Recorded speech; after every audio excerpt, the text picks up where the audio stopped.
je rencontre Corinne Boulbès de Un Quai des Compétences qui va nous expliquer quelles prestations elle propose. Alors c'est un peu curieux, mais vous allez voir, c'est une alternative intéressante à la pause cigarette. Et qui certainement va vous faire plus de bien qu'une cigarette. C'est la pause sieste. Oui, alors, la micro-sieste en fait. Donc notre cabinet propose pour les salariés sur le champ du mieux-être au travail et du bien-être au travail de les former à la micro-sieste. Alors la micro-sieste, c'est un temps de 5 à 10 minutes dans lequel le salarié peut créer une bulle où il va se relaxer en fait et pouvoir se ressourcer et gagner en énergie pour continuer sa journée ou affronter par exemple une situation professionnelle qui lui est difficile. Oui, ou simplement un environnement, j'allais appeler hostile, qui est celui de l'open space, où avec le bruit environnant, etc., on fatigue beaucoup plus vite, on a des problèmes de concentration, on a besoin de récupérer. Voilà, tout à fait.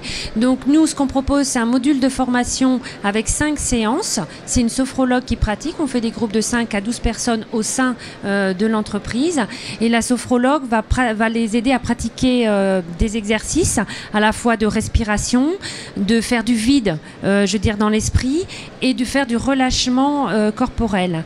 Et cette pratique va leur permettre effectivement, sur une chaise, dans l'espace peut-être de repos, de s'accorder quand ils veulent 5-10 minutes où ils vont pratiquer cette micro-sieste et puis revenir détendus et plein d'énergie pour travailler. Donc si le manager dit mais tu dors, et il peut répondre mais ça ne dure pas plus longtemps qu'une cigarette et ça fait moins de mal. Exactement. Et tu préfères que j'aille fumer peut-être. Voilà, il pourrait répondre ça. Et l'idée, c'est qu'il ne dort pas en micro-sieste, on ne dort pas en fait. La personne rentre en somnolence, elle ne rentre pas dans la phase de sommeil. Donc elle arrive à se mettre dans une bulle sans entendre ce qui se passe autour d'elle et à se ressourcer.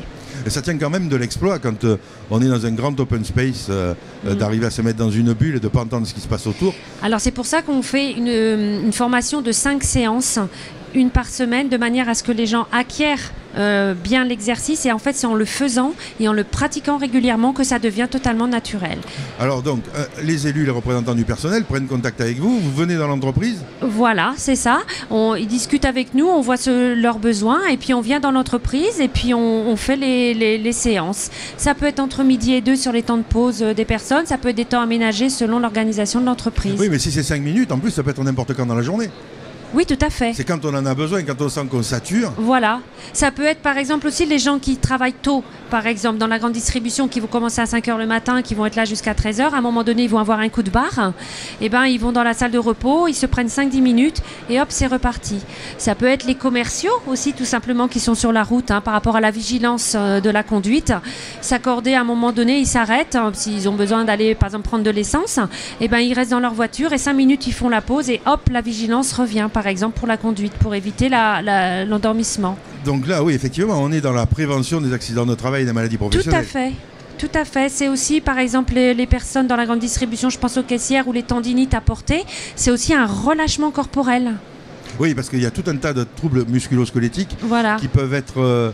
Qui peuvent être évités en ayant effectivement un relâchement. Parce que la micro-sieste, c'est relâcher les tensions dans la tête, on va dire, tout ce qui est la pression que l'on a à faire les choses. C'est aussi, je veux dire, au niveau du cœur, c'est les émotions et ces pressions. Et c'est aussi des exercices de relâchement corporel. Et donc, du coup, ça agit à 3 niveaux, en fait. Donc, il faut aligner la tête, le corps, le cœur. Voilà, exactement. Ouais. Pour pouvoir... continuer à avancer et gagner de la sérénité aussi. Voilà.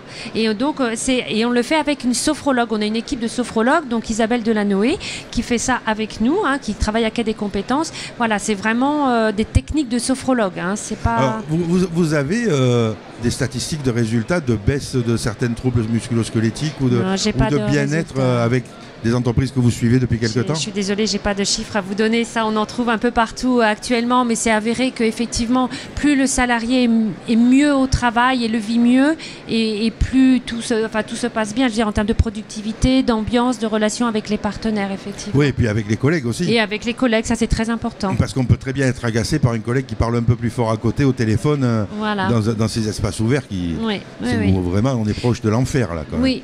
Après, maintenant, il n'y a pas que les open space. Hein, je veux dire, la micro-sieste, on peut en avoir besoin à tout moment. C'est aussi du relâchement. Quelqu'un qui doit faire une prise de parole en public, par exemple, pour décompresser et être bien juste avant, peut s'accorder cette micro-sieste 5-10 minutes avant d'aller, par exemple, faire son animation orale. Ça peut être aussi ça. Alors, on n'hésite pas, parce que pour le bien-être de ses collègues et puis pour avoir une meilleure ambiance dans la collectivité, il faut avoir des gens qui sont plus détendus. Pour être plus détendu, il faut se relaxer.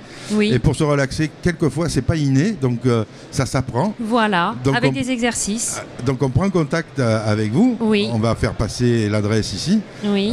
Et puis vous prenez contact. Région nantaise uniquement. Hein. Alors on peut aller un peu plus loin parce qu'on a un réseau de sophrologues. Parce que là ce sont les sophrologues qui interviennent, donc on peut aller à mon avis un peu plus loin que la région nantaise. Alors même si vous êtes un peu plus loin que la région nantaise, donc vous pouvez rentrer en contact avec Quai des compétences et Corinne qui se fera un plaisir de prendre contact avec vous et d'envoyer quelqu'un pour faire un diagnostic et puis pour vous aider à récupérer, à vous relâcher et à éviter d'avoir des tendinites et tout un tas de choses qui sont bien gênantes pour la vie en collectivité. Voilà. Merci Corinne. Merci beaucoup.